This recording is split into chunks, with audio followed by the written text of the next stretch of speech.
Hi, we are Group 22 from SEAA3012 Section 3, Session 2 2021-2022.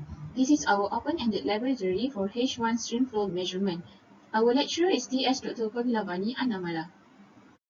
Our group member is Mohammed Nasir, Nur Sohaila, Lim Leong, Muhammad Akram, and Muhammad Arif Farhan. In this presentation, we will have introduction, procedure, calculation, discussion, and conclusion. Hi, I am Nur Sohaila and I'll be presenting the introduction of this experiment. Now I'll be explaining about the streamflow measurement. Streamflow, representing the runoff phase of hydraulic cycle, is the most important basic data for hydraulic studies.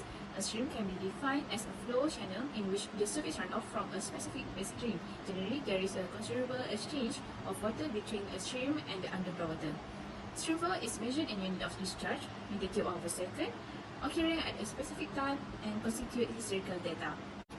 The objective of this experiment is to calculate stream discharge using the concept of velocity area. Second, to strengthen the understanding, the conservation of mass concept at the river reach, and lastly, to use and appreciate safety gear during river gauging. For the theory, there are two methods for monitoring flow velocity, which includes the current meter and floating items. This experiment further supports the concept of mass conservation, as the calculated discharge at close cross-section remain the same despite differences in depth and velocity.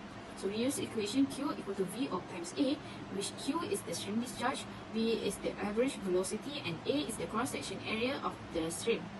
Assalamualaikum and hi everyone, my name is Muhammad Arif Farhan and I'm going to demonstrate to you on current meter procedure. Okay, so next I'll introduce to you the apparatus that will be used to illustrate this experiment. So firstly is the glass container which will represent the stream flow, and next is the ruler which will represent the current meter, and finally is the measuring tape which will represent as measuring tape itself. Okay, so for the first step we need to choose a suitable general section along our stream flow which have the minimum turbulence, and next we need to adjust our current meter to a height that allow it to fit into the stream flow. Next is measuring. Still using a measuring tape and mark the interval as x. And after that, we measure the depth at every interval and mark them as y. Okay, so then we will submerge our current meter into the stream flow and into the depth of approximately 0.6. And next, we will take 3 velocity reading at every consecutive 10 seconds time interval. Then we will calculate the average velocity reading by dividing it by 3. And lastly, we need to repeat the process for every interval x. Okay, so thank you. That's all from me. Hello, my name is Muhammad Akram bin Rosti, and I'll be explaining about the streamflow measurement, the floating device method. So for this experiment, there are a few apparatus we'll be using, which is a container filled with water as a streamflow area, a bottle cap to represent the floating device, a ruler as a staff gauge, a measuring tape, and a stopwatch. First, we will mark two different positions, which is position A and position B as our starting and ending point. Then we measure the distance between A and B using the measuring tape as well as the width of the streamflow area. And then we'll be using the staff gauge to measure the depth of the streamflow area at 3 different positions to obtain the average value. And then we will add our floating device at point A to let it move to the point B. When the device reaches at point A, we will immediately start the stopwatch and stop it when it reaches the point B. The time taken for the device to reach from point A to point B will be recorded. This step will be repeated 3 times to obtain the average value. And all the data obtained will be used to do the calculation of the streamflow discharge. Good day. In this part, I will discuss about the calculations for downstream and upstream cross sections for both method current meter and floating object. First, for method, this is current meters. We divided the cross section into 5 intervals, and using the table 1 to calculate the average velocity. Then we calculate the area using table 2 depth and the width with assuming of rectangular and triangular shape for the intervals. Finally, we use the general equation, which is area multiplied with the velocity. To calculate the discharge, we end up with 0.227 meter cube per second.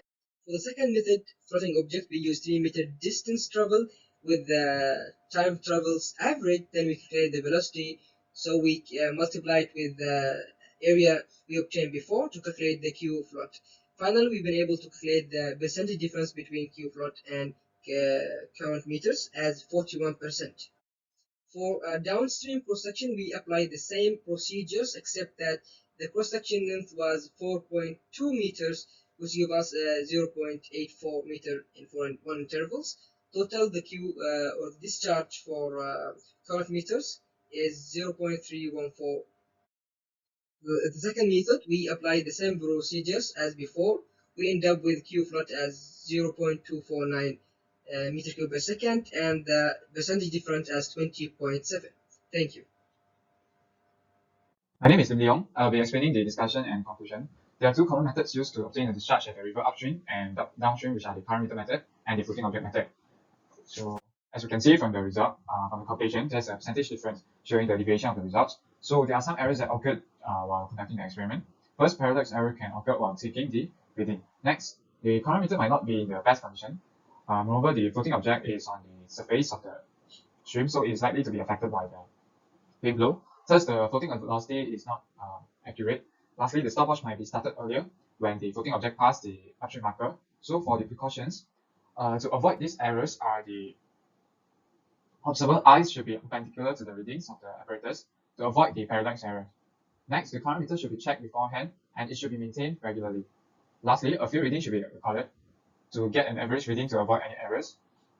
So for conclusion, in a nutshell, these are the results we get from the data given. In the upstream cross section, the average flow discharge for the chronometer method is 0.227 meter cube per second, while the floating object method is 0.32 meter cube per second.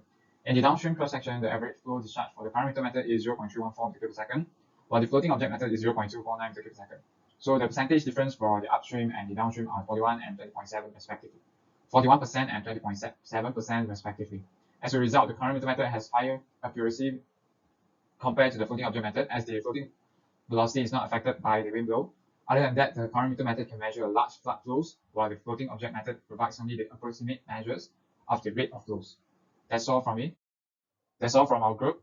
Thank you.